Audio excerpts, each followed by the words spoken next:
আল্লাহ স্বাধীনতা দিছে, যেমন খুশি তেমন চলতে পারো। কতদিন? ইলা আজালিম মুসাম্মা, একটা নির্দিষ্ট সময় পর্যন্ত। তারপর কি হবে মালিক? তারপরে কি হবে? ইদা জা আজালুক, তোমার সীমারেখা যখন চলে আসবে, আখাযনাহু বাগতাতান, তোমাকে আমরা ছো মাইরা উঠায় নিব। তারপরে কি করবেন? আমার সামনে দাঁড়া করাবো। তারপরে কি করবেন? লাতুস আলুন্না আনিন নাইম, তোকে যা দিছি পুঙ্খানো পুঙ্খানো তোর থেকে প্রশ্ন করব। বাঁচার কোনো রাস্তা নাই। বিদায়, কথা আমার শেষ, আর লম্বা করতে পারতেছি না। আসেন একটু যুগ বুক মিলাই। বুকে তো আশা রাখি জান্নাতের, কিন্তু একটু যুগ বিয়োগ মিলাই যে আমি কতটুকু প্রস্তুতি নিলাম। একটু ভাবি, কমসে কম ভাবলেও তো আল্লাহকে বলা যাবে। এই উম্মতের জন্য ভাবনাও বিরাট বড় একটা সম্পদ, বিরাট বড় একটা জিনিস। আমি একটা হাদিসে কুদসি দিয়ে শেষ করতেছি। এই উম্মত যদি ভাবতে ভাবতে এই নতিজায়, এই স্তরে পৌঁছে বা এই রেজাল্টে যায় পৌঁছে, ভাবতে ভাবতে যদি তার দিল এই কথা বলে, হায় আমি বুঝি গেলাম, কসম খোদার, হাদিসের শব্দ দিতেছি আমি বুঝি শেষ। মুখ দিয়া বলতে দেরি, আল্লাহ চিৎকার দিতে দেরি করে না। ফালাম্মা তায়াক্কানতা বিল বাওয়ার ওয়া যানানতা আন্নাকা মিন আহলিন নার মানাহতু ইলাইকা রিদওয়ানি ওয়াল্লাইতু ইলাইকা গুফরানি ওয়া কুলতু লাকা লা তাহজান গফারতু লাকা যুনুবা ওয়াল আওজার ওয়া লিআজলিকা সাম্মাইতু নাফসি আল আজিজুল গফফার। আপনারা আরবি বোঝেন না, আরবির সাথে আমাদের কোনো সম্পর্ক নাই। আমরা তো সবাই ইংলিশ বুঝি, আর কোরআন হাদিস তো ইংলিশে আসে নাই। তাইলে আমি ইংলিশে পড়ে আপনাদেরকে শুনাইতাম।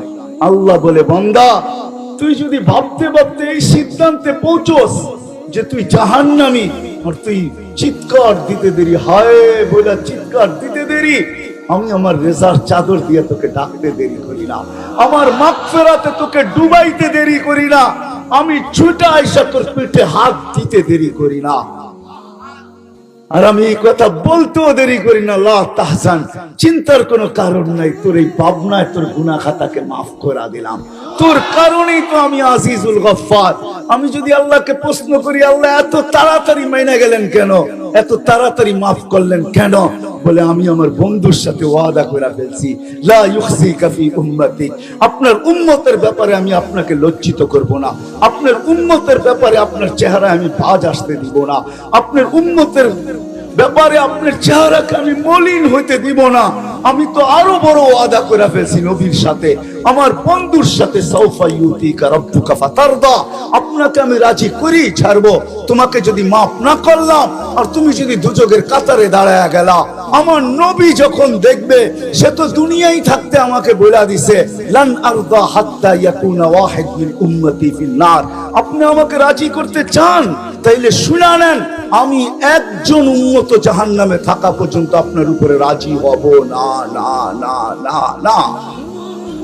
বিদায়, আমি আল্লাহ ছুটা চলে আসি। একটু ভাবেন না, ভাববেন?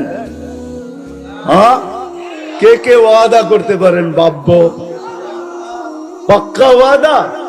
হ্যাঁ, নামান ভাবনা যদি আপনি ভাবেন, ওয়াদা করে থাকেন, কিন্তু ভাবনারও একটা নিদর্শন আছে। ওই নিদর্শন কি জানেন? ওই নিদর্শন হলো আজকের থেকে ওয়াদা করতে হবে, আজকের থেকে ওয়াদা করতে হবে। আমি তো কালকে এক জায়গায় বলছি, এই মজমায় একজনও নাই, আজানের আওয়াজ সবার কানে যায়, ঠিক না? না যায় না? হ্যাঁ বলেন, এইখানে 3 চিল্লাওয়ালাও আছে, সাল লাগানো আছে, চিল্লাওয়ালাও আছে।